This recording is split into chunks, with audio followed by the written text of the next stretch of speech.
iRacing server. I don't know that we'll see a pass here as they go. A deep dive on the brakes. Here comes the 680 to the inside. By 7 on the second. I can't believe what we just saw.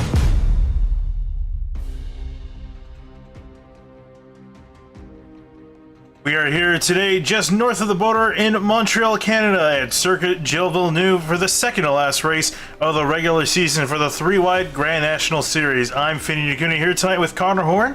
Due to the fact that for the normal ERSCA broadcast, our broadcaster's having some technical difficulties. I got Connor Horn in the booth with me tonight. Connor, I think we're going to be in for a real treat with stock car racing back at Circuit Gilles Villeneuve. They haven't been there for a long time in the Xfinity Series, but we're here in iRacing. Yeah, I still hate that they left. There was always so many good battles from the first time they went there with the Robbie Gordon controversy there. You had Marcus Ambrose choke the one race over the curbs in the chicane. Carl Edwards won that one. You had the first ever rain race there. The 1 year, I believe that was 2008. So many good finishes from the beginning of the stint in the Nationwide Series to the end. Such an interesting track. So many parts, so many turns to look forward to. And I expect there to be calamity in turn 2. It's going to be crazy to watch. Yeah, absolutely. And we go looking at the track here from the blimp. Also, very cloudy day in Montreal as we take a look at our weather for the evening. It's cloud overcast conditions here. Ambient 65 degrees Fahrenheit. Track surface 71 degrees Fahrenheit. As we get onto the track, so it's going to be nice and cool conditions for these drivers as they're taking to the track to begin qualifying around here. If only iRacing had rain, I guarantee it would be in the cards today. But luckily for most of these drivers, they don't have to deal with any of that. No rain tires today. Yeah, absolutely. I think for a lot of these guys, again, some drivers definitely have quite a bit of road course experience. You know, talking about drivers such as Cameron Rich on the track. I see him just coming across the line in the 84. He's a notable driver with some road course experience. Some other drivers in the field have definitely shown their prowess in vehicles as well. Even Jordan Teal 2 in the 77, the Eisen Tech Designs 77, or sorry, Eisen Design 77, rolling on the track. And then also, we can never ever leave this driver out. He's currently on the track, but as soon as he does, we'll go to Matt Grunberg in the 54. A dominant force in 3-wide action and looking to be more or less like that tonight. Wasn't too quick in practice, but definitely is a driver we could expect to see in the front. He's always someone you look for, no matter really what kind of stock car race he's running. He's always up at the front of anything I see him run. But yeah, I think he only put down about 2 laps, not competitive laps, but nothing to worry about. But judging by the laps everyone did put down, you can tell there's clear talent at the front when it comes to the practice times. You had the top 2 separated by a second back to 3rd place. James Miller and Nick Indelicito. I apologize if I'm butchering that name, but those top 2 are really out there. Yeah, Nick Indelicato is the driver in the 51. Yeah, definitely want to keep an eye out for. And riding on board with Jordan Teal, he's coming through the final chicane now, and this is definitely, the chicane in general, a hard one to navigate, especially too with the Wall of Champions. You have to be so conservative. They could be single file, and anything could happen. Someone might accidentally dive it down in there and cause a big wreck. Someone might just run into the back of someone. Someone might check up too much. Anything could happen in that chicane. We've seen it before. Like I said, we've seen at least 2 races decided in that last chicane, the Ambrose one, and obviously the photo finish. Forrest said Max Pappas, that was a thriller as well. Anything could happen. Yeah, anything can happen indeed, especially with these guys. We are expecting this race, to get a little bit spread out. Again, we're running based on the time here tonight. It's going to be a 60-minute timed race, which is very unusual for stock car racing. And also, being on a road course too, a very low chance of caution, so the field's going to spread out quite a bit. And, Connor, with that, kind of setup, what is it going to mean for these drivers looking at this race? Like, what's the strategy? I think the strategy is going to be get the track position you can at the very start, and I think what that's going to cause is going to cause, like I said, a big calamity in the turn 2. Everyone needs to get all the track position they can get, because when it gets spread out, if it gets too spread out, there's really not going to be much opportunity for passing, especially with these big old stock cars. You got to get everything you can get at the very beginning of this race, and it should be interesting to see if anyone doesn't get a good qualifying time, how people go through the field. Yeah, speaking of which, still looking at Grunberg has not got on the track, and typically he does not qualify for these races, which is a lot easier to do on an oval. If you start in the back, a few cautions, you just move yourself up, you can weave your way on through the field, but on a road course it's a lot harder, especially with the fact that we're most likely not going to see a caution. There will be a caution if there is a massive wreck in the beginning lap. We saw them in the truck series at Watkins Glen, I believe now 2 years ago almost that would have been. So it's definitely possible, very unlikely it would happen. Definitely not going to be a late race caution to really mix things up. We're only going to see it on the start if we need it. Looking at some other drivers, Race Clark in the 22 looking pretty fast here. He's looking to complete his lap. Yeah, Gruenberg, the people who haven't gone out by now aren't going to get times down. It's a 10-minute qualifying session, but they said they'd advance after 7 minutes, and I believe we only have a minute left, so a couple people are just not going for it. I think Clark got a decent run out of the chicane. Yeah, indeed he did. He's second on the board right now. We'll see. He needs to pick up a second, and I don't believe he did. Yeah, that's a massive gap. You know, even in oval racing, even in road racing, a second is a really big gap between first and second. You typically see a few tenths here and there, right? That's just kind of showing how big of a gap there is, and I really think that's due to, again, some other heavy hitters not qualifying. Speaking of which, I think maybe James Miller was one of those drivers up there on the timesheets. Yes, he was. He was one of the guys out in second. And yes, he hasn't gone out. He is on the track. I don't know if he's going to get around in time, though. He's got 30 seconds to go. Yeah, he's going to be hoping, I think, that they at least allow him to finish. He's close. He's got based on what you were saying, that they're going to advance at 7 minutes. Got 20 seconds to finish the lap. I don't know if that's enough time. He's not the only one. Let's see. He's on the track. 94 is on the track. Well, it's the 44 as well, 48. There's guys on the track right now. I don't think they got the memo. We'll see what happens. Here's the clock dips to 3 minutes here, and we'll see if we do get this advanced. Yep. Oh, and right on cue. Right as the clock strikes 3. Clear. Yeah, immediately going to end that session. So with that, we go straight on into the gridding process for the race. So for James Miller, that's going to be pretty big. Not entirely sure where that's going to put him. Actually, there. 14. Starting a little bit further back. So with these guys laying on the back straight, we got a pretty short pace lap. So let's go and start through the gridding process. Nick Delicato is going to be starting in first in the 51. Next to him, Race Clark going to line up in second in the 22 car. And Delicato, like you said, a second in front of Race Clark. Great lap there. Jeffrey Fisher, Cameron Rich on the second row. Nick Boyd, Sam Close, 5th and 6th. Yeah, and then moving on back into the row and behind them, moving on to 7th place, it's going to be Kevin Finn lining up in the 14. Next to him, it's going to be Levi Zlinski in 8th in the 97 car.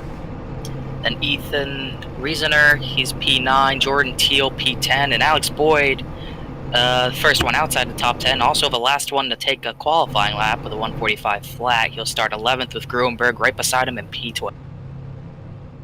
Yeah, and then moving on back another row, we got Justin Cole lining up in the 13th position, the 52 car. Next to him, James Miller going to line up in the 09 in 14th from Canada. It's going to be a home race for him. Yeah, Corey Lindsay, I believe he's the admin, lined up 15th, gave himself the EOL. Brent Miller also got an EOL, who's starting 17th, who was right behind Dustin Durr in the 32, who was 16th. The 94, Brandon Kloosterhuis in the 18th position. Nathan Velez, 19th. Yep, and then Tanner Sharp going to line up in P20, and then rounding out your, or getting close, I think, to the back of the field is going to be Michael Goodman, 21st, Richard Hines in 22nd, and I think we may have another row behind. Nope, that's going to be it. We're going to have 22 cars starting this race. You think they make it through the first 2 turns? I think they can. I want to have some hope. I think we might see some collisions, I think, because it's going to be pretty tight down there.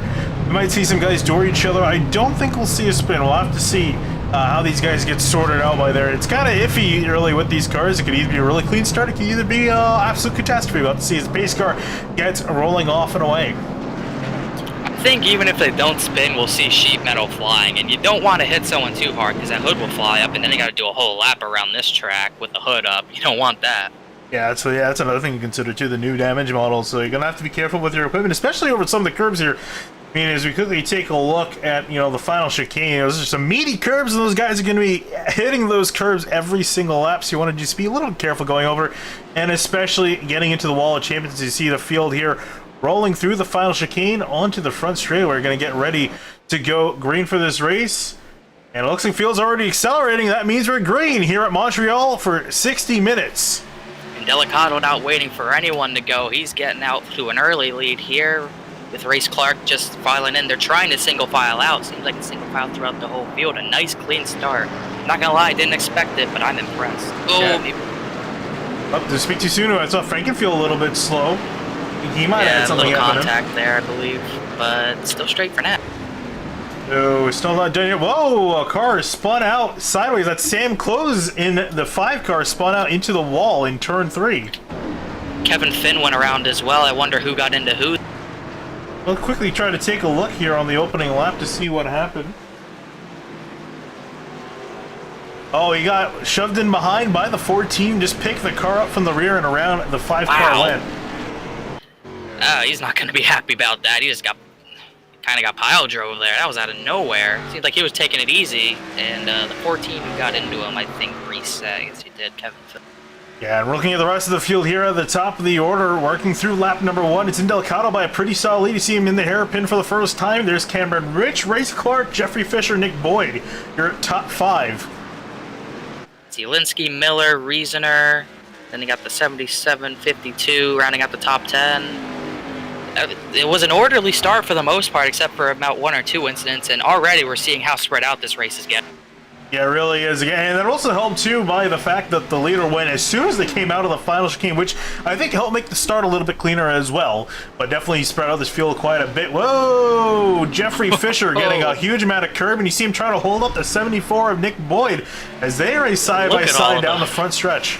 A lot of them were just completely out of, like, they just had no grip out of that final chicane there. James Miller was all over the place as well. He was able to gain position from Levi Zielinski, I believe that was for a position. Almost all of them almost wrecked out of that chicane. Yeah, let's take a look back here in case something else happens. We'll see. Here's a go here through turn 3. Not going to be much going. Actually, we'll stick on this battle here because I think James 3's Miller around in turn 2. Tanner Sharp. Oh man, it's not a good day for him. We'll take a look actually what happened at the 3 because this just occurred. Ooh, looks like he just spun. This is coming through turns 1 and 2, and coming out of turn 2, really hard to get on the throttle here. It's so tempting to smash on the gas and go, but you spin the tires, you see him just get sideways. Gonna get that car corrected, going back in the right direction. Oh, and a huge stack up with him. You see the 5 of Sam Close working the inside of the traffic jam, heading down into turn 6. Yeah, all behind the third 2 of Dustin Durr, who actually overshot turn 1 when I was looking at the 3's incident. He is stacking almost everyone back there up. That's not going to go well. This is all back in the later part of the top 20. Guys trying to make up some spots as they work through the order. And looking up, trying to find where Mr. Matt Gurenberg is. Currently in 12th place in the 54. Oh, he actually goes wide. Whoa. In the hairpin, he's got the 94 of Kluster's inside. Sam Close trying to make his way back up. He did get by with 32, so he's away from that log jam for now, but it's already a lot of ground to make up at a place like this. Indeed it is. Also looking at a pretty tight fight going on here between Justin Cove and Ethan Reasoner. Oh, it's Ethan Reasoner in the 15. I thought it was Chad Frankenfield. That's what I was looking through the order, couldn't find the car. It's because wrong driver. Replacement driver. What is this? I'm actually surprised that is a replacement driver. I would think Frankenfield would love to run at road courses, does pretty well in the IndyCar series, so he's going to step away from tonight. Not entirely sure why he's not on that machine, but hopefully everything's okay with him. Delicato's got a pretty decent lead right now. Cameron Rich, P2. He passed Race Clark at some point, and there's about 2nd through 5th or 6th pretty stacked up here. They're all on themselves. James Miller's trying to make a move. Yeah, this is the kind of gaps you see in an F1 race at this point between P1 and P2. 3 seconds already to the 84 of Cameron Rich having a good job. Look at it, you see Lewis. Race Clark and the 09 of James Miller will get on by with a great pass into the chicane. Not done yet. Here comes the 74 now looking at Race Clark as he's under attack. It's all about breaking him into this hairpin here, and I think the 22 went really deep there. Almost into his 09. That was way too close. A lot of wheel spin trying to get down on the power. He's going to lose out to Nick Boyd. That was way too close. Yeah, that was way too close indeed. Trying to see if the Race Clark is going to get anything back on the 74 looks like he's not. Let's take a look at that. That was really close. I want to take a look from the rear bumper of James Miller. I don't know if I want to. Looking back at here, there you're seeing the 22 get really hot on the brakes. Whoa! We can Oh my god. massive amount of. You can really see the Ford Taurus read the label on the front of the car. That's how close he got. It's good marketing, I guess. A little bit of a gap now separating between third and fourth positions. Looking through the rest of the field, the gap's kind of starting to separate and build up between drivers. We're seeing groups form. He got the second through about sixth in their own group, and then he got, let's see, 7th through 10th by their own, and then got Alex Boyd in 11th with a group of cars behind him. And really 11th on back is pretty grouped up, right? Oh, and we see Levi Zielinski spin out of turn, that is turn 4. He goes for a little bit of a loop. Right on board with the 97 to see what exactly happened. I think he hopped the curb. Yeah, a lot of wheels bouncing up and over as he was trying to get back on the gas and just didn't have the grip around his car went. So going to lose quite a bit of spots, moving all the way back into 10th. That is not the curb you expect to attack. Yeah, Got taken by surprise by one of the curbs that don't even matter. Yeah, that is quite surprising indeed. You see any other close battles going on? Looking here, ooh, Ethan Reasoner hot on the binders, trying to get past 52 Justin Coe. Oh! Contact! The 15 checked up there. Kolb had nowhere to go there. The 15 just ran right by him, and then he just checked up hard in the hairpin. That's unfortunate. Yeah. 77's going to benefit. Yeah, and speaking of which, looking on board with the 77 to Jordan Teal, riding on in behind Ethan Reasoner, trying to make up the gap. Just gotta stay in line here. Obviously, nothing you can do here. 15 really aggressive over the curbs there. I don't know. That was very weird. He got loose. That's just really unfortunate for Cole. Actually, I know we've been jumping back in the replay quite a bit. We're missing some really good. Oh, Zielinski's around again out of the chicane. It's unfortunate here, but I got pulled up here. The dive from the 15. I mean, he ran right by him, and then he just kind of stopped in the middle of the hairpin. Take another look at that real quick. This is on the lead up coming into the hairpin. The 52 is actually, oh, you know what it was? I think the 52, he was slow because he had a slowdown. I think might have cut the chicane, had to give up that time. Make contact with the 52 there on exit. We'll go back up live to these drivers, but a good battle forming between them. Yeah, he did barely cut that chicane right before the hairpin there. Catches you out. He didn't really even cut it that much, but just enough where he got slowed down. 15's really loose under brake. He's really pushing it. Indeed he is. Looking at Race Clark, another driver is pushing it. Oh, he's really hot into the hairpin, trying to hold off Jeffrey Fisher, who's mounting a charge in behind. Jeffrey Fisher on the attack at the moment, and looking where this 06 car started. He started in third, has fallen really back to 7th, so it's not been a good run for Fisher, trying to make up some spots. It has been a good run for James Miller. P14 up to 2nd already, and he is chasing down Indelicato pretty fast. What is he? Last time he was 4 seconds behind. He chopped 2 seconds out of Indelicato's lead on that lap alone. Justin Dewar into the pits. Oh, sorry, that was, never mind. The car that was crashed out. That was one of the guys up ahead that came in. Well, he wasn't crashed out. I wonder what happened. Ooh, he got into Zielinski in the turn 1. I just went back to look at it. Ah. Zielinski can't catch a break. Yeah, he really can't. That's been kind of a theme. Wow. That was a big incident, too. He has not caught a lot of breaks in 3 wide, unfortunately. So, you know, again, kind of looking at next week. Hopefully things go a little bit better for him. Yeah, luckily he doesn't have much damage, but what was the 2nd or 3rd incident he's been in? Oh, Race Clark gonna get really sideways going into turn 5. That's gonna allow Fisher to get all over the back of him. This is what frustrates you as a driver. When you got a guy all over the place like this, you're way faster than him, you just can't find a way by because of how narrow the track is. I'm sure Fisher's probably just trying to find any way, shape, or form to get by him all over the back bumper. Getting really close to him, trying to make up that time. And meanwhile, they're losing time to Nick Boyd up ahead. He's kind of found his own place in line. And meanwhile, James Miller, another 2 seconds chopped into that lead. More than that, he's taken the lead from Indelicato. Oh, wow. Didn't realize how close he was. He's really been moving quickly. Got him down the back straight. Here's a look at the pass again, just coming. This is out of turn 6. It's got a really good run down this middle straightaway. And the move side by side deep into the braking zone, was able to get him here. So Miller with a really solid performance. And again, we were talking about where he started tonight. He started all the way back in 14th place and up into the lead. Even with him making that pass on Indelicato, he was 3 seconds faster than Nick Indelicato that lap alone. He's looking like he's gonna run away with this one. Yeah, and not if he does that. Yeah, he got really close to the wall, if not hit the wall. And looking at their best laps, you see 139.944 for James Miller, and then for Indelicato, his best time, 140, a little bit over a 140 flat. So a little bit faster for Miller, but now that Miller's got some clean air, I'm curious, and clean track ahead of him, I'm curious if he can try to improve on that best lap, because he's showing like he's really got the pace. Oh, he's definitely got the pace. I don't see anyone who's really challenging him right now.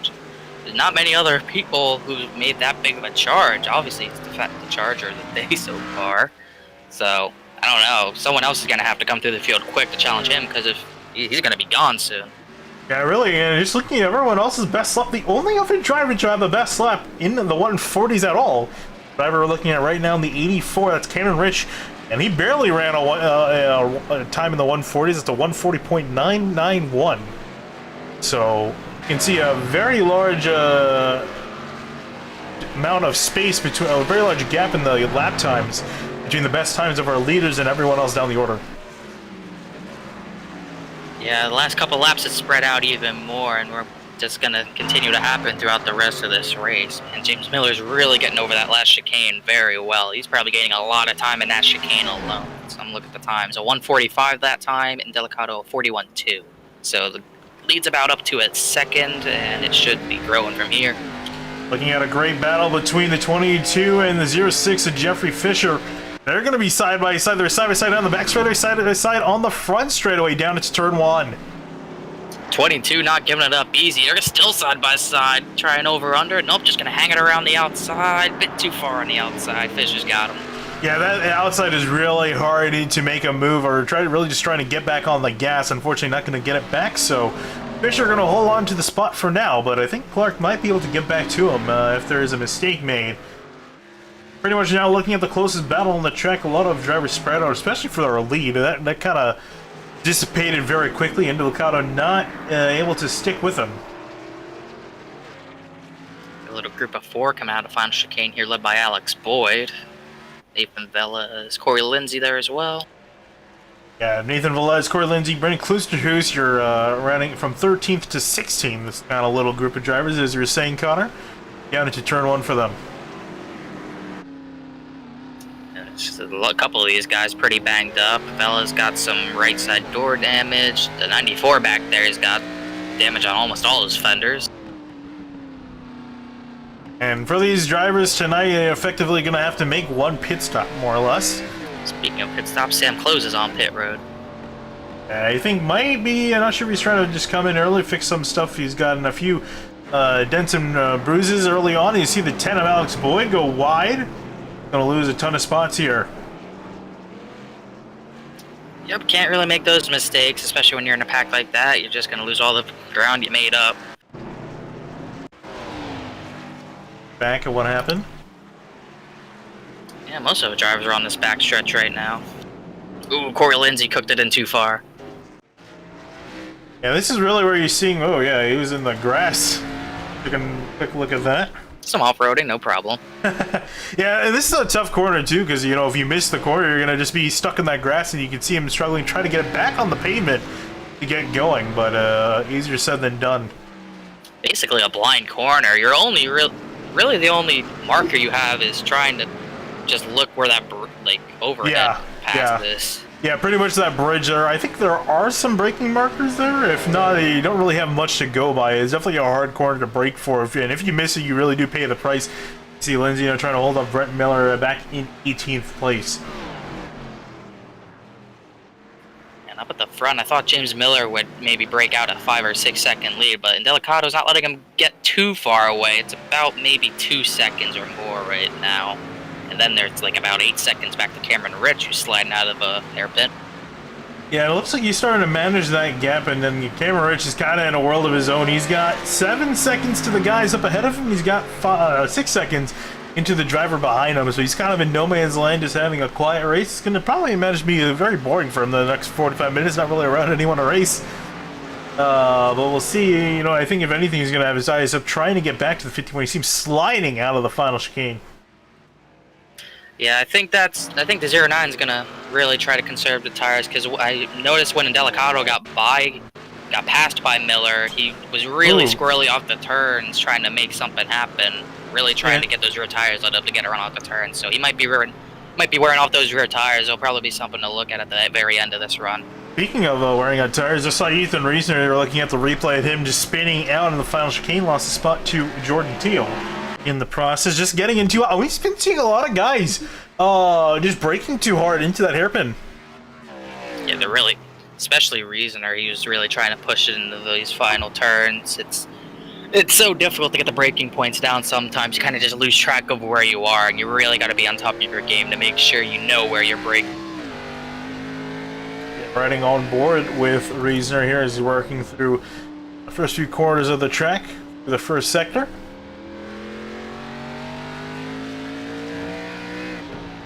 Starting to see this race quiet down, except for this position. You see Tanner Sharp, he's running right in behind Richard Hines. The battle going on for 11th. And we saw Sharp, I believe you said that he went to round earlier in the race, if I'm not mistaken.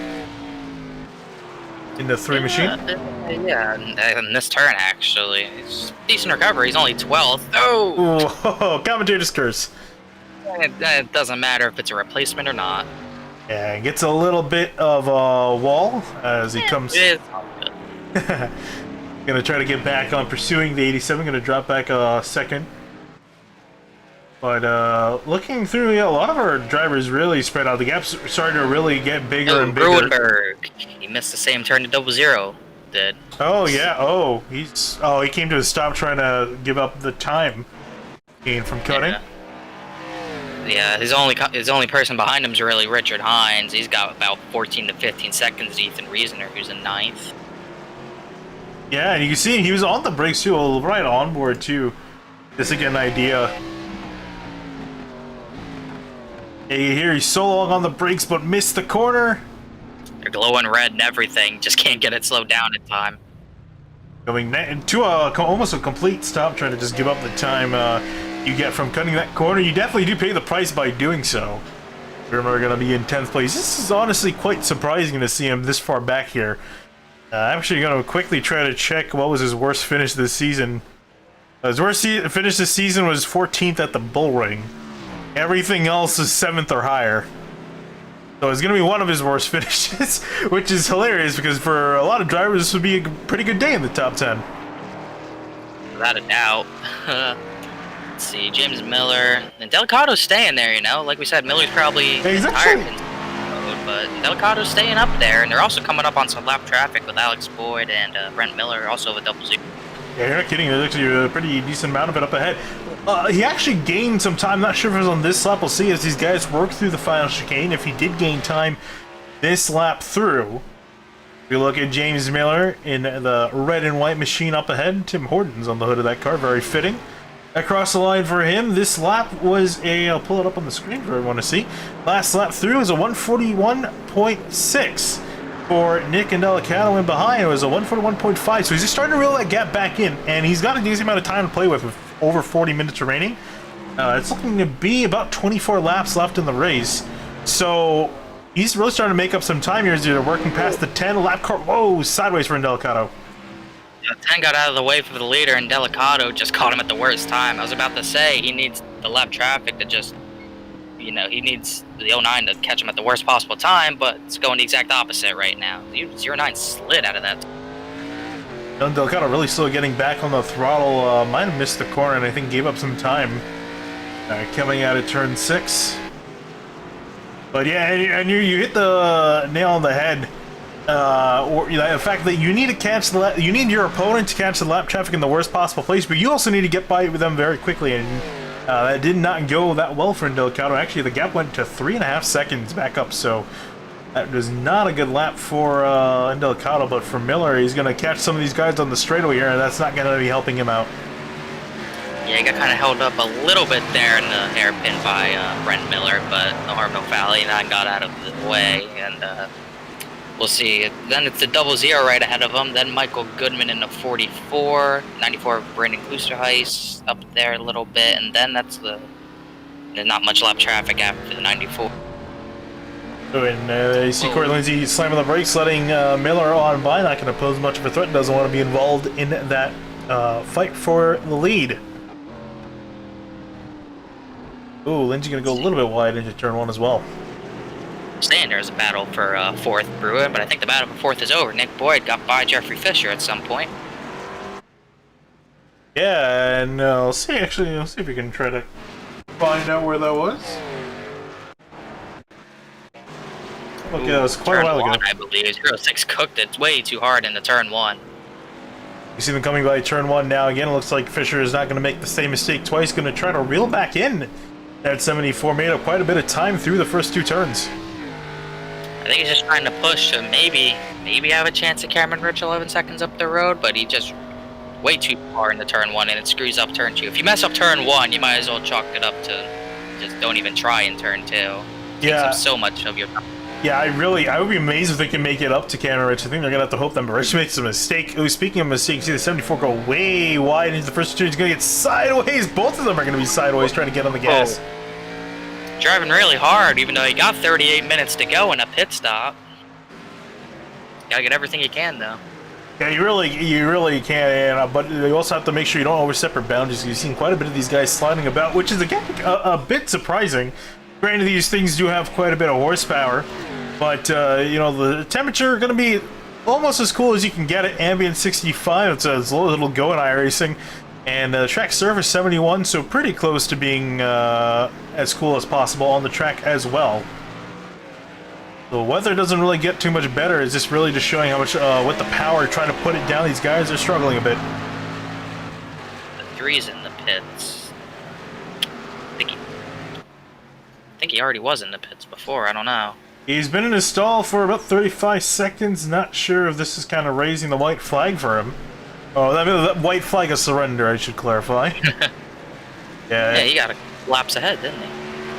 Yeah, not sure. He's been in the pit stall quite a while, so hopefully everything's okay for Tanner Sharp. If not, it looks like he might be retiring back in 8th place. Now, we had a few retirements so far this race. Kevin Finn are first, and Dustin Dewar, Levi Zielinski, Sam Close, and Tanner Sharp will be the latest driver to join that list. Oh, no, he's actually back out and away. Scheduled early stop, but I doubt he a really long pit stop. He needs to get a new pit crew. And 55 seconds in his pit stall, so. Oh, Ethan Reisner's at the entrance pit road spun around. Oh no. Oh no, let's see what happened. Let's see what happened to him. Try to get a good view. He overcooked it, and I don't think he wanted to go any further. I'm curious if he was trying to pit or not. It looked like he might have been trying to make the corner. Yeah, he was trying to make the corner. I guess he didn't want to hop the curb into the wall of champion. I guess he figured might as well. I already lost time. Might as well come down the pits now. Get some tires, man. I won't do it again. He almost backed it into the fence after not holding a brake. Yeah, and so Corey Lindsay, actually, he's come on to pit road in the 00. Waiting to see if there's any more takers. Looking back at that battle. Clark did. He's actually lapped. Race Clark came down the pit road. I guess the window's open. Yeah, I think it is starting to open with around 40 minutes for these guys. So a few drivers are electing to come down into the pits. Let's see here if anyone, any of the other front runners are going to potentially taking it. Still looking at that battle for 4th between Nick Boyd and Jeffrey Fisher. Helicopter got really held up by Reasoner and a little bit by Clark there. I guess it may be a 2-stop race. I thought it might have been 1 stop, but it seems I wouldn't imagine they can go the whole way here. I think they can. We're just coming on halfway. You can go, I think, about 40 minutes from, if I'm not mistaken. They did a race here in the past with the trucks, and they were doing about 40 minutes on a tank. Find out. Can't be too much of a fuel burn here. So we'll definitely keep an eye and see how that develops. Actually, interesting note here. So we have the iRating, and normally we don't really talk about this because in most of our oval leagues, especially you, Connor, because I think what's your iRating? Oh, as you see, 84 Cameron Rich go through the chicane, gonna get some grass. Whoa, hang on to it. There he goes. Dodges all over sideways. The place. It's about 6,300 for me. Yeah. It's a big stack about a hairpin, about 4 cars. Yeah, if you can tell me who's in there. Oh yeah, I see. There is Race Clark and Ethan Reasoner as well. Take a look back at what happened. I believe it's 4th position.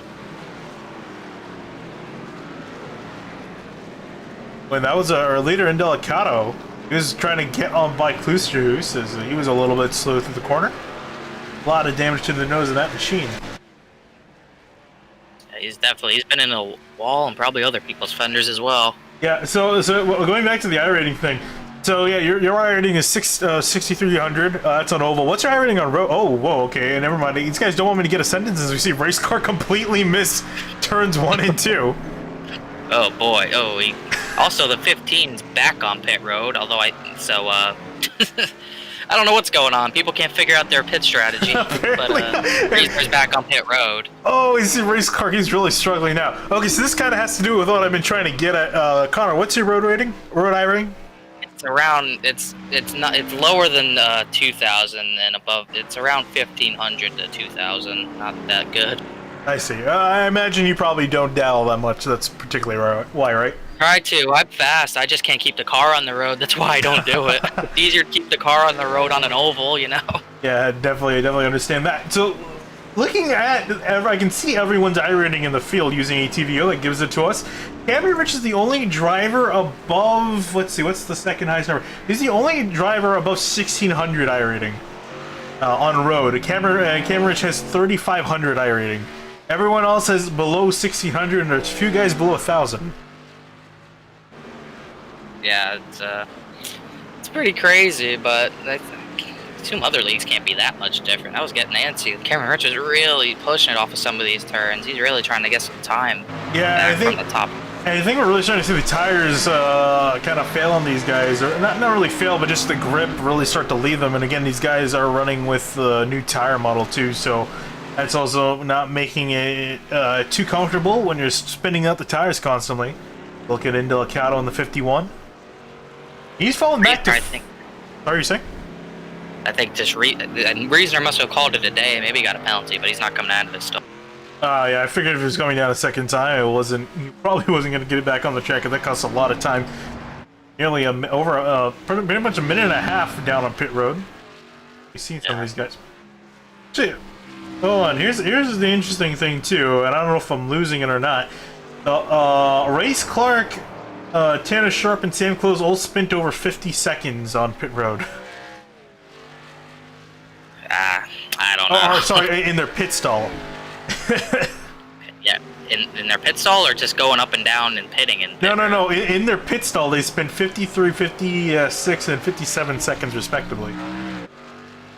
I don't know about that. I guess I haven't taken a pit stop in one of these things, but I assume it's as slow as street pit stops. I don't know. I wonder what they're using to fill up on fuel in these things, if they're taking that long. Or at least it takes too long. I know in super late models it takes way too long. I don't know what they have changed with these ARCA cars. Yeah, it shouldn't take that long, I don't think. We'll see here when the other guys come on down. I'll be quite surprised. I think that would be a change that would make. They're taking more than a wedge out of the damn cars. Looking through a few other drivers here as we're just about approaching halfway. We see some tire smoke. It's kind of a spin down the rear bit. 22 was cooking it out for a little bit, but it wasn't. I don't see anything. Yeah, I didn't see anyone come to a complete stop, so we're going to continue going. But just now approaching halfway through this race here at Montreal for the second to last race of the regular season for the 3-wide Grand National Series. And as far as tracks are going to go after, next week we head to the old version of Charlotte, the 2008 scan. Then we head on to Richmond, Watkins Glen, Talladega, Rockingham, and end the season at Atlanta. Very fitting, I think, for a series of this name to end at Atlanta. Great track to end at, for sure. Delicato, I think he cut out like a second out of James Miller's lead last time. I'm wondering if I wonder if they're just running their fuel tanks to the end, because you saw guys pit 10 minutes ago, and they're still, a lot of the front guys are still on the track. I'm just wondering what the strategies are. Saw Nathan Velez really slow off into the side as Miller was working through the shot. That's what happened to Velez, just sideways. And again, that same corner, not sure what corner number that is. Had a track map on me. Quickly Google that. Maybe 8. My guess That is 8. turn 8. Oh, that was a really good guess. Yep, that was exactly turn 8. I was just looking at the track map that iRacing has up on the top right. So we see. I did not expect that to be a trouble spot, but everyone's really cooking it in there too far. Yep, and here we actually see Velez. He's come on down to pit road, so he's going to make a pit stop, service that car, and get back out there. And yeah, no, definitely. We've seen also Matt Grunberg. He's come on down. He's going back out onto the track. Same thing with Jordan Teal. A lot of guys, pretty much as we're just over halfway, coming down for the pit stop. I know these guys are taking a normal 14-second stop. That's not supposed to be. Their pit crew's got it right. I don't know what everyone else is doing. Yeah, I don't know. They definitely need to get a new pit crew. Some of these guys. Bit of a break. It is Montreal. And this race. It could be a grueling track at times. Yeah, it really can. So, Nilcano is actually eating into the lead quite a bit. The last lap through, there was a second difference. I think Miller either made a mistake or caught some lap traffic in a weird position. But even last lap through for Indelicato, he's just about 2/10 faster. So he's starting to eat into that lead, although he's now going to start making more and more indents to get back up to Miller. But definitely is heading in the right direction. A couple of laps from now, he might try. Maybe he should really try. Maybe thinking about an undercut. Jeez, wow. Yeah, Okay. he got a really wild ride out of turn 9, and he's not going to be making up time like that.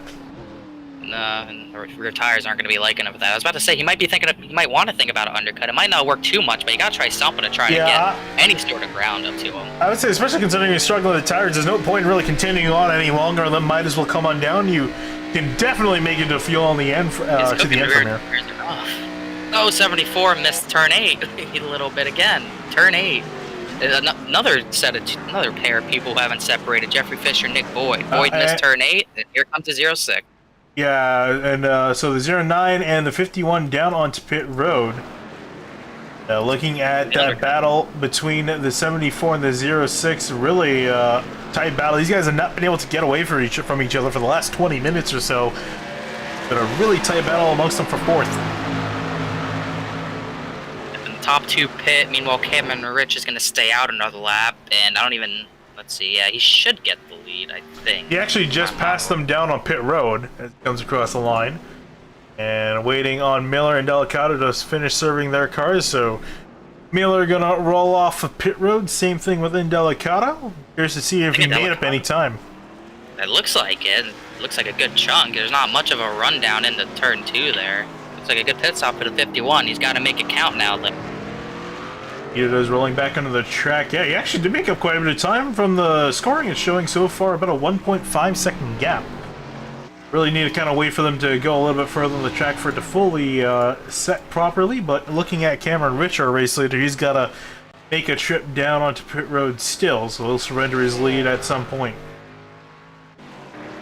He was the only one to get in front of the top 2 who pit, I believe. Yep. Let's see. Nick Boyd pit as well as the 06. So those 2 came in together as well.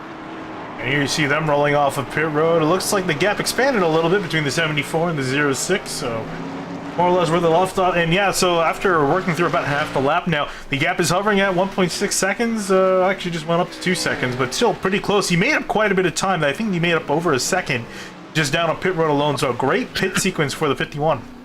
Cameron Rich really, those rear tires must be about to blow. He was way out of the hairpin, and he was still spinning the tires. He's got to come down soon, or he might stretch it as far as he can on fuel. No reason not to at this point. It's basically all on his own. No, he's still going to continue out. I'm amazed by this decision. He's not to, in my opinion. He's wheeling it, though. Yeah, he really is. So he's been on this set of tires as he comes across the line for 20 laps since the start of this race. So I would hate to be his tires because they're definitely low on grip, I would imagine. But he's still going to continue on out there. Sam close even after the couple of pits. Oh, Indelicato, woohoo! Went really sideways into turn 1. Seems like he's gaining time, but he always seems like he gives it back on an unfortunate mistake. That's not going to help the rear tires out. He has to keep fresh, and now he's got problems with Richard Hines in the way. Hines gets out of the way, maybe a little too late there. Yeah, and here's the replay going down into turn 1. How sideways the car gets. He pretty much drifted through turn 1. And again, we were talking about it, you know, you don't want to wear out your tires too much, and doing stuff like that is definitely going to put wear in. It's not going to be helping when you're the car chasing the leader up in front. It's a lose-lose. You lose time to a guy in front and you lose the rear tire grip. It's just not a good situation at all. He has already lost time with 09, so he's really got to keep time when he can. It's just got to be a bit smarter than that. He had a good turn 8 and 9. Yeah, really did. I'm surprised this battle for the lead has been as close as it has been. It's been intriguing to watch. It's still not over yet. See how close it is. One of the closer battles on the track. Guys, some guys are separated by, you know, upwards of 10 seconds between each car at some points in the track, so some pretty big gas warning, but the battle for the lead, or what should be the lead once Cameron Rich comes down to pit road, is still pretty close. Jeffrey Fisher got by the 74. I think the 74 made a mistake in the final chicane on his lap 20. And since there's a bit of a lull in the action, we'll try to take a look at what happened. Looks like he got a slowdown. Did he hop the first turn in that chicane too hard? Okay, here we go. Got him on the back straightaway. So there you see the 74. He's currently ahead of the 06 by a decent margin, working through the final chicane. Go up and over. I think he hopped a right-hander too much, I guess. It must have given him a slowdown. Yeah, you can see him slow on the straightaway. Yeah, it didn't look like he cut that much, but according to the sim, he did have to give up a large amount of time. You really can't cut those chicanes if you're cut on any part of the track. You have to give up a massive amount of time. Yeah, that was a big one there, and it cost him a spot, which he really worked hard to keep that whole time, and now the 06 is a second or two up the road. Yeah, 2.6 seconds up the road, to be exact, so he's going to have to put some hard work in. Kevin Rich is around in 8. Oh, no. Turn 8, I cannot believe this. Yeah, it has been Calamity Corner tonight for these drivers, riding on board with the 84. Yeah, you can hear the wheel hop as he gets on the brakes, couldn't get the thing slowed down, and went around. Throttled off of the track, so the leaders didn't have to check up anything, and he just barely backed in that guardrail. He was about to get past in the next lap or two if he didn't pit. And I think this is really a sign that he needs to come down pit road. I think if anything else. We'll watch him here. Yeah, he's on the back straightaway here. Curious if he is going to continue. It'll be amazing if he did. I mean, he has one less pit stop than the top two, and he's gained no spots. I think that should be a... he's taking the right. He's taking the gain. I gotta say, this is a decision I would not normally make, so... Interesting call. With the 06. See if he comes out around the 06 and 74. They're still a ways back of him, but I don't know. I think at this point, he's losing too much. Yeah, and if he pits right now, he's going to be coming out, I want to say, just ahead of Justin Cobe. He'll lose the spot to Jeffrey Fisher with the gaps the way they are now, so that's been really cost him quite a bit. It's going to cost him a third-place spot. Oh, and Delicato just got chopped by the 89. I was about to say he's really wheeling that 51 to get to the 09, and he almost got his right front completely crunched by Brent Miller. That was way too close. Rewind a little further back and go on board with the 51 machine. And you can see Miller up ahead getting on by, and here's Brent Miller. Woohoo! Even with all that, he really didn't lose much time to James Miller. He's only like a second behind. He's closing now. Keep an eye definitely on this battle for the lead. Under a second and starting to heat up here in the later stages of this race. We're entering the last third of the event. Here's your battle for the lead right there. The 09er James Miller from Canada. Tim Hortons on the car trying to get a home track win here in Canada. Yeah, James Miller, like we said, he was 3 seconds faster when he took the lead, but now it seems like all of a sudden maybe Delicato was holding something back and he's charging now. Really trying to rush those curbs there while the 09's still being conservative on the curbs, but he is really wheeling that thing now. A 143 for Indelicato, a 146 for the 09. The 51's going to have a shot at him before the end of this race. Yeah, I'm not sure where on earth this pace came from for the 51. I mean, he was hovering pretty much at, the pace of the 09, but this run, something, I don't know what he found, but is starting to catch up quite a bit. And there you see the 09 of Miller, he's going to be held up by Race Clark here, I think. And by the way, we finally... Oh! I think the 22 was trying to get out of the way or something, and that was his bad time. And 22 no, here comes 51. In the middle of this, finally, we have a pit stop. Oh, and he went around! And he throws away a chance at the lead by a spin. Wow! At a turn 7. Wow. In the midst of all this, the impossible happened. Cameron Rich actually pit. Yeah, so here's a look back on the 51. This was fine, slid into the corner, and then out of turn 7. He got too eager. Yeah. He got over the curb and spun a little bit, and he got too eager on the throttle because he finally saw the 09 ahead of him, and he just looped it around, and now everything he gained is gone. Yeah, riding on board, this is the view from James Miller up ahead. We'll then cut to look back at Indelicato, but this is his view of what Race Clark was doing up ahead. Yeah, Race Clark trying to get out of the way, caught some grass. He went sliding on through the corner, out of the way, in behind. Indelicato gets some curb, get too much on the gas, and around he went. That's a shame. That was looking fun. Yeah, really, yeah. Speaking of a shame, Cameron Rich is still in his pit. Uh-oh. He's out of the car and everything. That's unfortunate. I wonder if he sped into the pits here. I don't know. No, even if he sped into the pits, he should not be in this long. He's been in the pits now for almost a minute and a half. In his pit stall. Yeah, So, I don't know. Car's not damaged that much. I don't know. Guess call it a day. Not sure if he had something else to attend to. But for Cameron Rich, looking like it might be a retirement, that's going to essentially drop him. He would have probably come out, I think, 4th place with that spin he had earlier and with the pit stop. So he's going to throw away a top 5 with that. Unfortunate for him.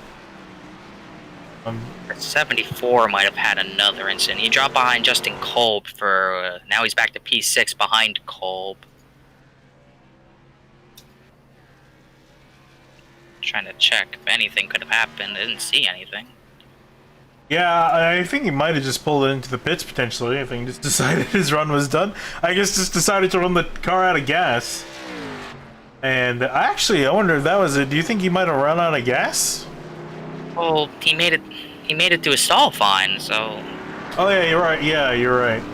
So, Okay. I'm trying to find... Oh, Nick Boyd spun out of turn 1, actually. That's why he fell back to 6th. Left 22. Just too much throttle. Ah, okay, interesting find there. So, yeah, a lot of different things happening with drivers. It's kind of hard to keep up with. Every different driver on the track's having some sort of problem. All of a sudden, Jeffrey Fincher's got a comfortable top 3 position, about 5 seconds ahead of Justin Kolb. Yeah, and just with the way things have turned out, with Rich pulling into the pits and also with Boyd making the mistakes he has. Fisher's got a 9-second gap between himself and Boyd back in 5th, and then Justin Kolb breaking the mix. We haven't really talked about the 52 car of Kolb. It's had a pretty solid day, all things considered. Good old quiet day, but sometimes the quiet days are the best ones. Yeah, actually looking... The times. But checking the top times. Top 2, James Miller, 141.2. Indelicato, a 145, but Indelicato spinning again. Oh no, oh man, oh, this is a really bad part of the track to be spun out. He's gonna get out of the way. Clark goes by. Everything's gone from bad to worse, but it's still pretty good because but still. Yeah, he's got a massive lead to the guys on behind, but there you see, wow, he took way too much curb going into turn 3. Yeah, he went. Trying too hard, still. He was catching, he was faster, he still might have gotten there at the end, who knows, but he really went over that curve. You see James Miller working on through, and then second here, you're going to see Indelicato there riding over that. That was like Sebastian Vettel. Now Indelicato missed turn 8. Again? Yeah, he missed turn 8. Oh no.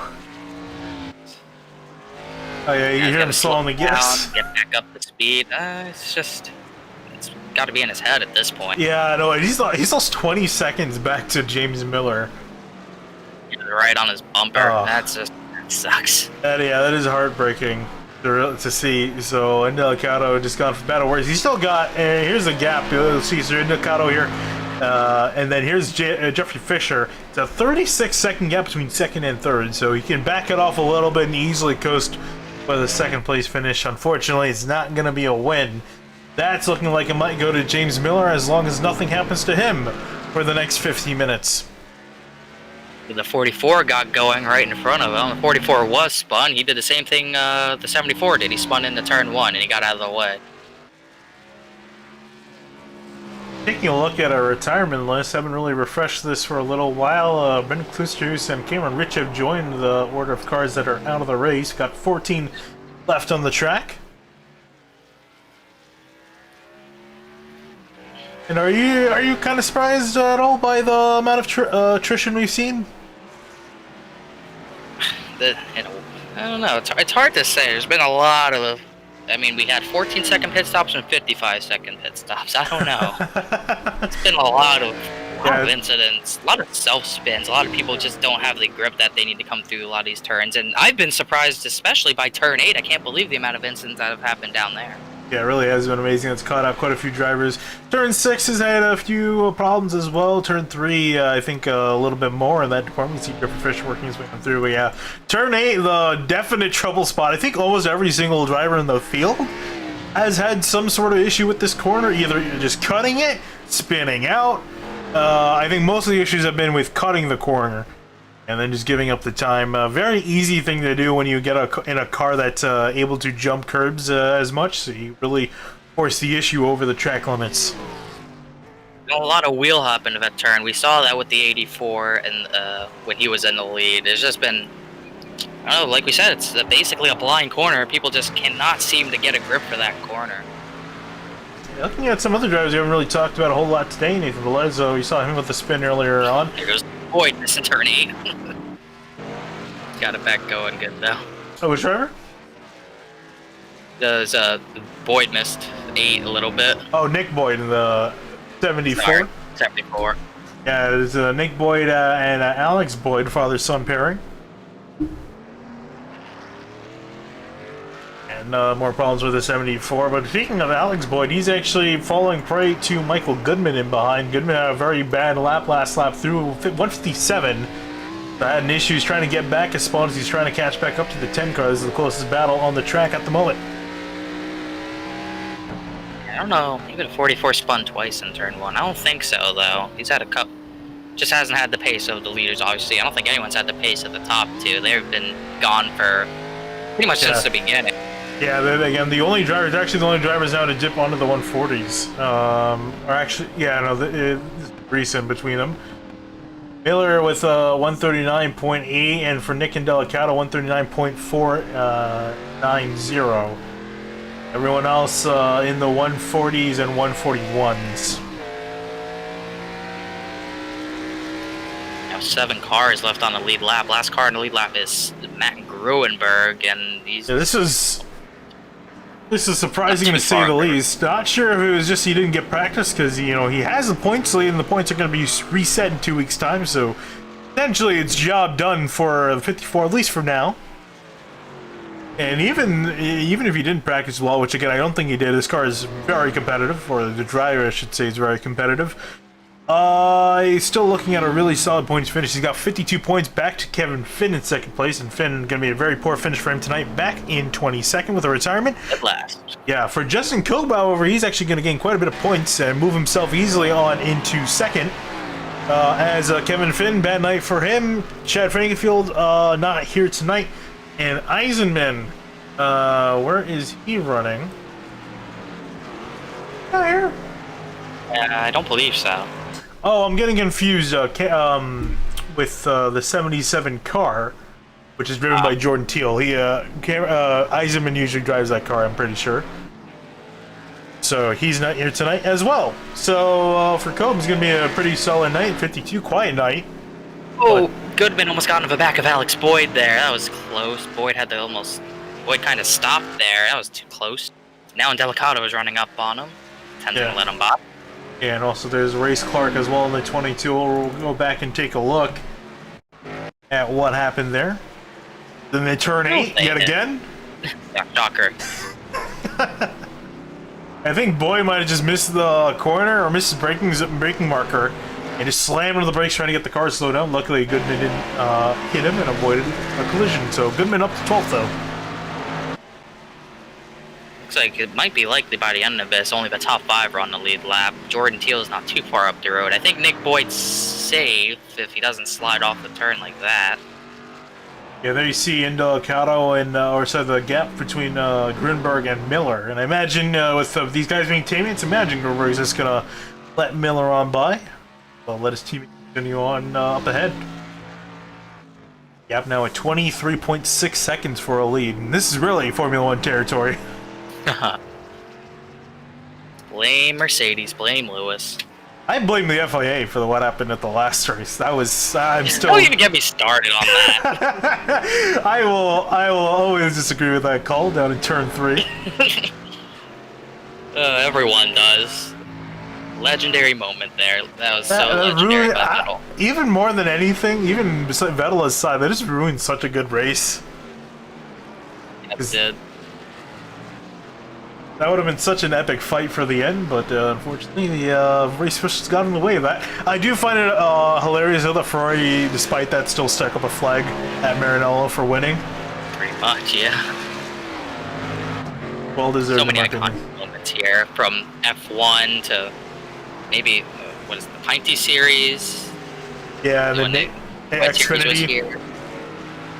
The classic Kevin Harvick victory where Robbie Gordon crosses the line first after dumping Marcos Ambrose.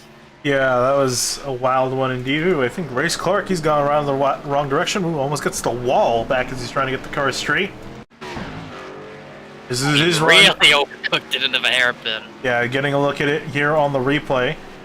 Well, yeah, just trying to get this thing slowed down. It looked like he was trying to drift it. I don't know if he was trying to slow it down or he's just trying to drift a little bit. I think he's just, from the looks of it, it looks like he's just fighting a lot of wheel spin. He's been really lighting the rear tires up all race from whenever I've watched him. He's been. Oh yeah, you can hear the wheel hop. No, position-wise, all race. He's been. Hines really hasn't been challenging him for P8. He's just kind of been there. Yeah, and you can hear the wheel hop as he got into the hairpin, so around he went. We'll get that back going in the right direction. Hasn't really lost a whole lot, hasn't lost any position. Still very far back from Matt Grunberg, around 36 seconds now back from him. He's got Richard Hines, his closest competitor, 22 in the 87 car in 9th. A little bit of still of a podium fight brewing. Justin Kolb a little bit faster than Jeffrey Fisher. Oh yeah, Fisher 142.9, actually a 142.9 for Kolb as well. So this will maybe be a close battle as we're into the final 7 minutes of this.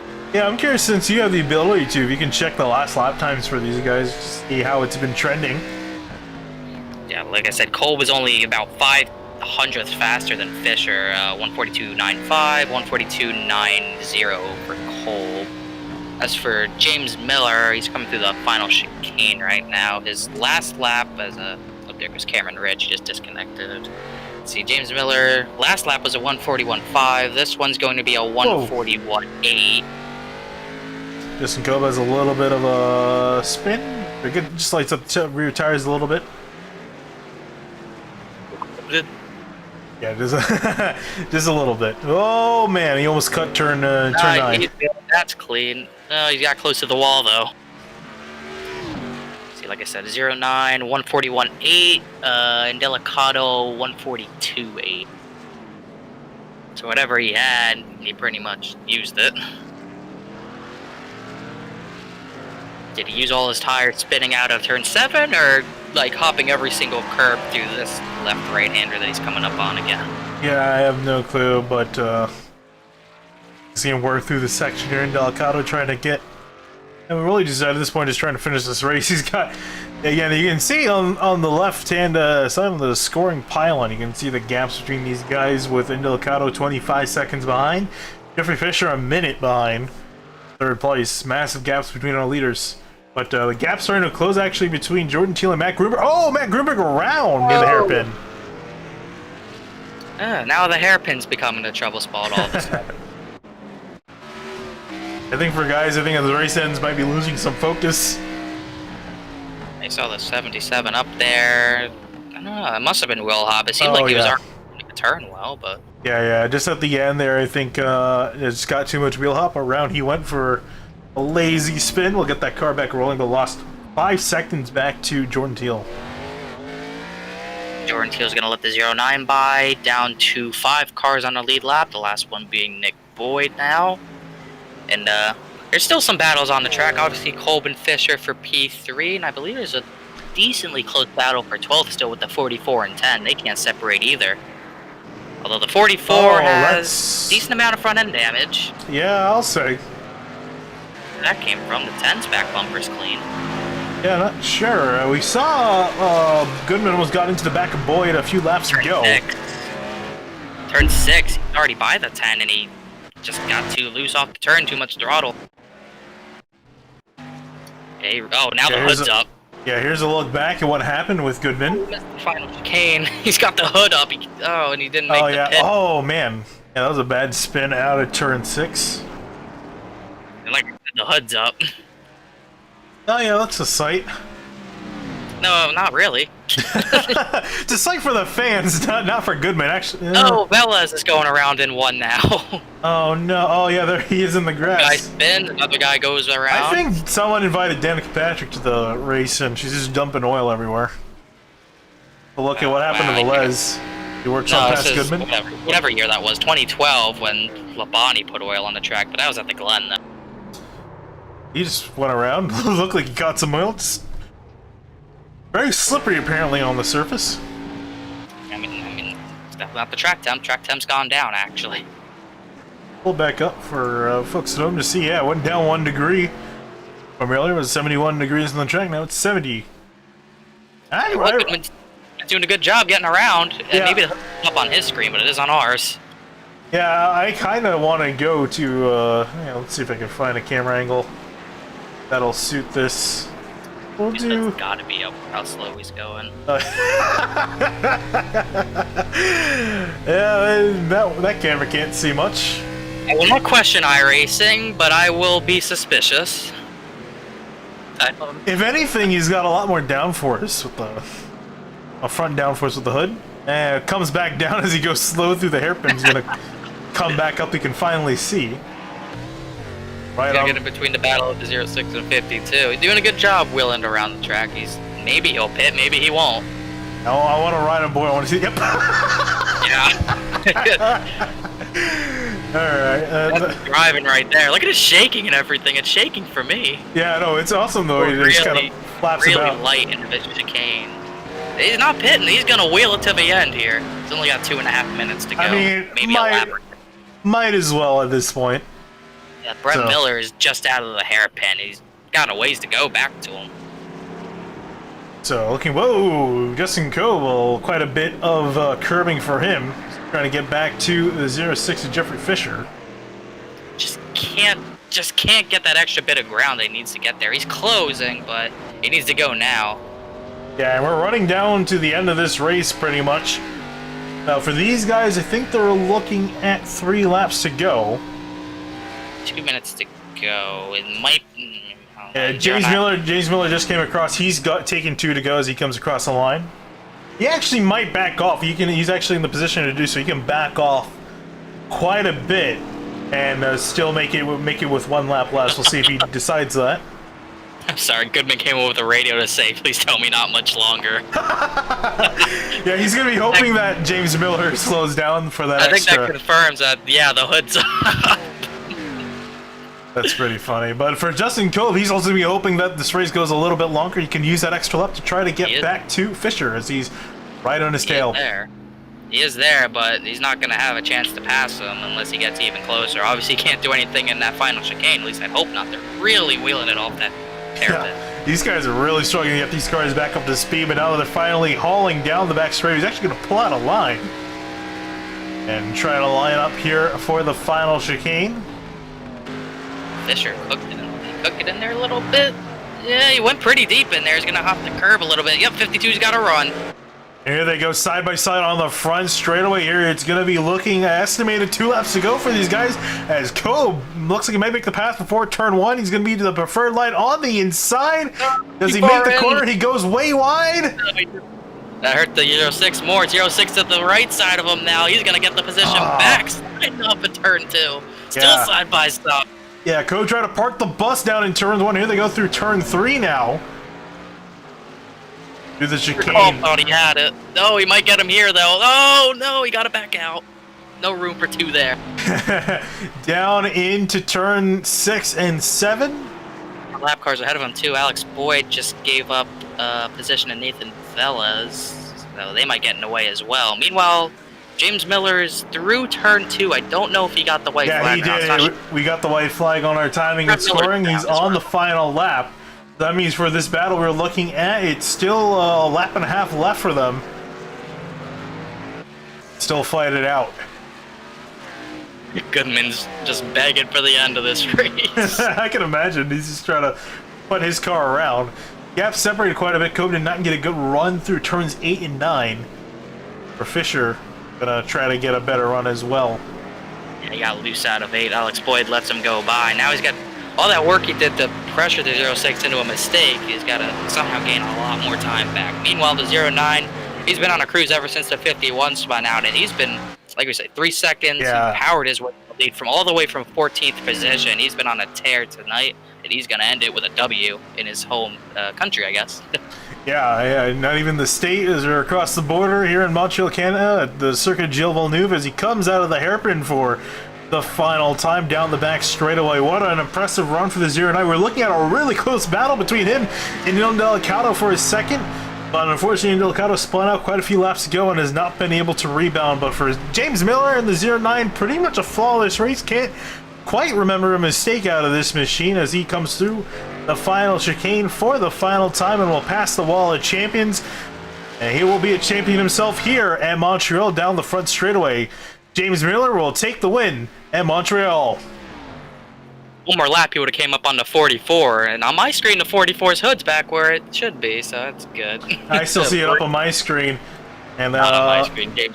Like I said, James Miller, great drive. And also on my screen, I'm looking at Fisher and Cope getting close to each other again here. Cope's got one more shot if he can make it happen. He doesn't mess up turn 8. Smooth through turn 8, turns 8 and 9 there. Bumper to bumper here. And Delicato, is he coming up around across the line? Yes, and Delicato P2. Unfortunately, he maybe deserved more, but just couldn't get it done. And there's Jeffrey Fisher into the hairpin. He's going to go defensive. That's going to compromise his line. Cope going to give him a little bit of a punt. That might have actually hurt the 52. I think he let him get straightened out. I don't think he wanted to get the position like that, but unless he can somehow intimidate him into this final chicane, I think the 06 has got the podium. He's just got to surf over the curbs, the 52 does. And Fisher, I'm not sure how careful he's going to be here. This can make or break the run for them. Deep. 52 went deep. I think that's a bit too deep, but he really did use the curb a bit too much. And Jeffrey Fisher's going to hold on for the not the bronze medal, wrong sort of sports. Let's give him a bronze medal. Why not? Jeffrey Fisher, P3. Justin Culp couldn't get it done. A solid P4, though, all the way from 13th on the grid. Yeah, indeed. Really solid job. And rounding out their lead lap finishers in 5th, going to be Nick Boyd as he comes across the line to end this race. But for James Miller in the 09, you can see him swerving down the back straightaway. Really solid job. You don't see that car in pristine condition. A few guys with some dents and scrapes. That car just as fine as it rolled off the hauler early in the race.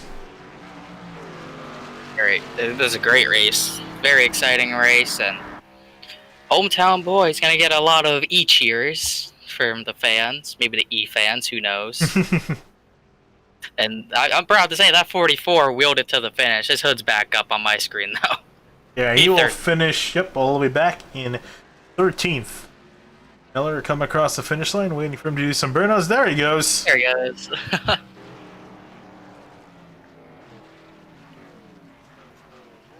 James Miller, your race winner. Oh, look out. Almost got, yeah. 51 of Indelicato working past him. People spun like that in turn 1, but it wasn't on purpose. And as he's lighting it out in the background, it's actually a really good drift he's got going on. Yeah, really solid move. He's doing some burnouts here. Let the results scroll across the screen here. Obviously, James Miller from Canada, home country win for him, home track win for him. And Delicado in second, Jeffrey Fisher with a great battle with himself and Justin Kobe gonna finish third. Kobe in fourth, Nick Boyd rounding out your top 5. On that note, we're gonna cut to break here for a little bit. Don't go anywhere. We'll be with your top 3 for interviews. Be right back.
Alright, we're here with Justin Coben, the 52, our 4th place finish. And Justin, we saw you had a really good battle brewing between yourself and the 06 Fisher. Unfortunately, you weren't able to catch him, but just kind of walk us through how your race went. You started pretty far back in the midfield. How were you able to get yourself to the front? Well, I guess a lot of people made mistakes. I'm kind of surprised at myself. This is my first time at this track. Finally had an excuse to buy it. I loved it in the F1 games, and I guess I love it in iRacing too. And I'm really glad that my leg cooperated today, and I wasn't flat-footing it around the corners. Because if you did that, you were pretty well done. So good. Finally, seems like I managed throttle control in that battle with the 06. Had him a few times, started getting aggressive, but I think the key tonight was just keep your pace and don't go over that threshold. And if you did that, you were going to come out with a good finish. At least that's what Corey told me. And lo and behold, it happened. Yeah, we saw also as you were coming to the checkered flag, you caught him in the rear, kind of turned him around a bit. Do you think, if you didn't make contact in time to run a little better, do you think you would have had him by the time you came back to the finish line? Maybe. Yeah, I wasn't going to turn him there. I was getting closer and closer, and I had no intention on spinning him, so a little tap kind of slowed both of us up. If I didn't make the mistake through turns 1 and 2 on the white flag, I think I would have been in a better spot to begin with. But I don't think that that made much of a difference. But I guess who's to say if get on the gas a little smoother, something like that. But overall, that was, as Jeffrey will probably tell you, the most fun that I've had in this stock car on a road course in quite a long time. So. Thanks for talking to us, Justin. You finished in 4th place. A really solid finish for you. It's going to help you a bit on the points, and we'll see how you perform next week at the regular season finale.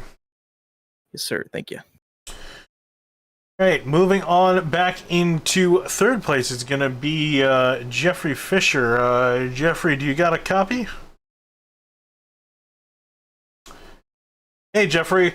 So you had a really good battle. We were just talking with Justin Cove, the guy you had a really good battle with at the end of that race there. Kind of walk us through how that went from your perspective. Yeah, that was sorry, I had my mic muted. Oh, you're good. Yeah, it was difficult because I knew he was catching me. I think he had better tires.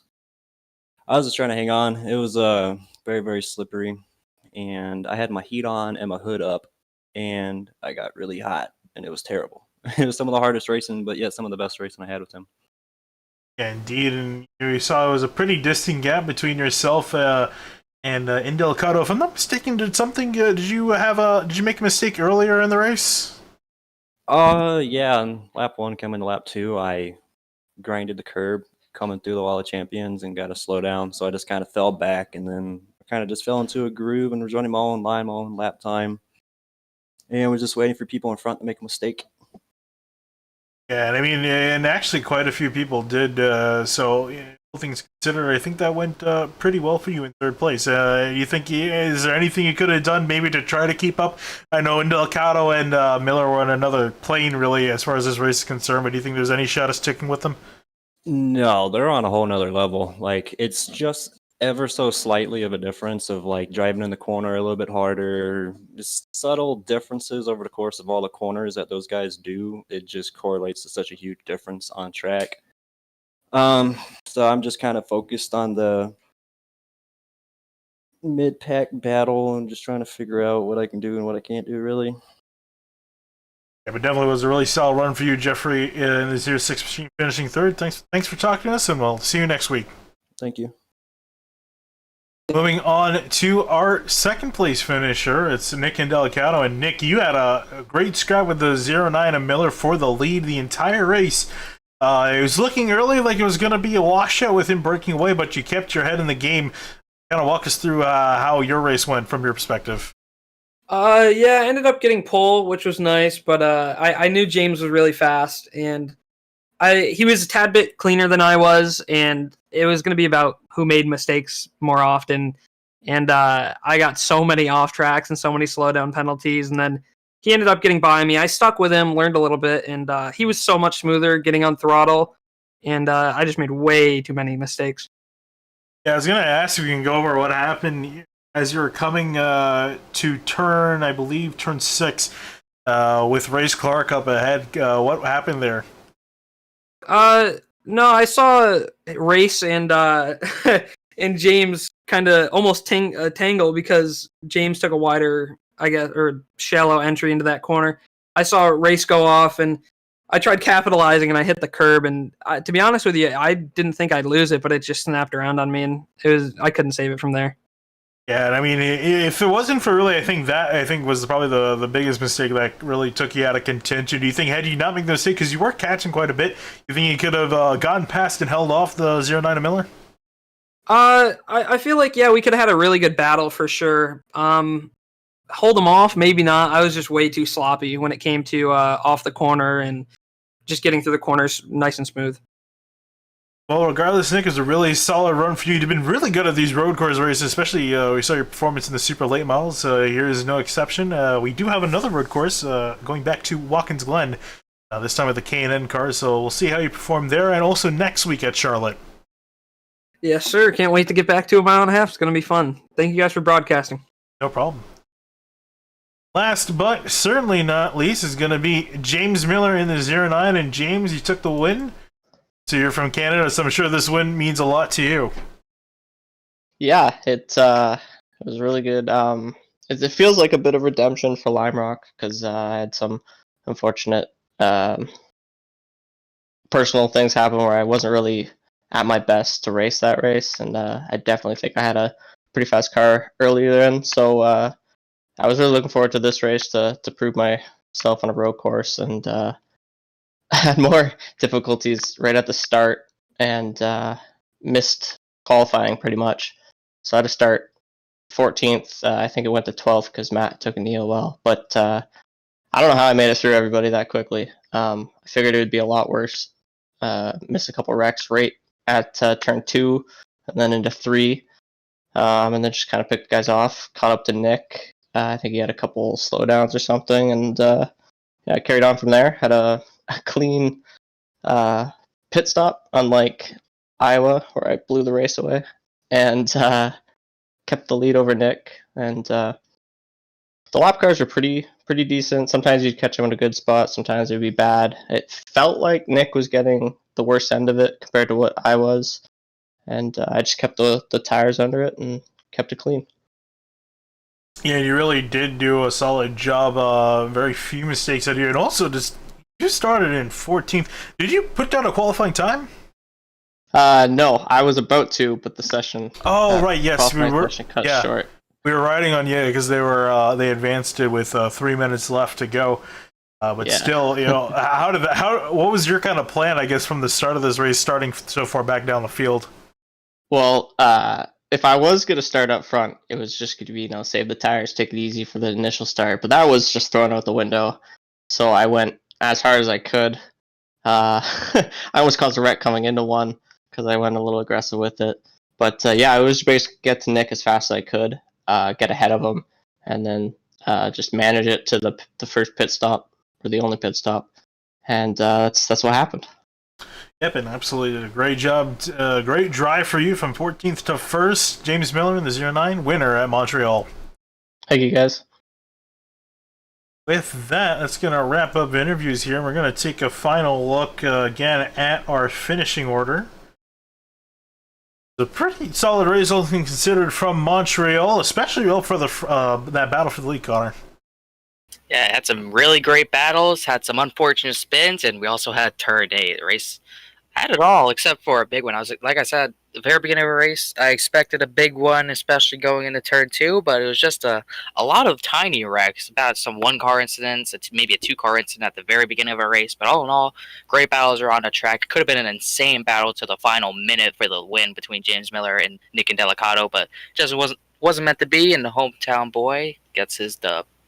Indeed he does. So that's going to wrap up coverage here of the 3-wide Grand National Series from Montreal. But, you know, as far as what's coming up on our schedule, in fact, Connor, you're going to be with me tomorrow night for the Fuel Mission 22 Premier Series from Charlotte. Also going on tomorrow night, what Kyle will be streaming is Grid Life. Actually, I'm not sure what they're calling it. They're running the Porsche 911 Cup car. I know that. I forgot what they're called. It was something with Mike's Hard Lemonade, if I'm not mistaken.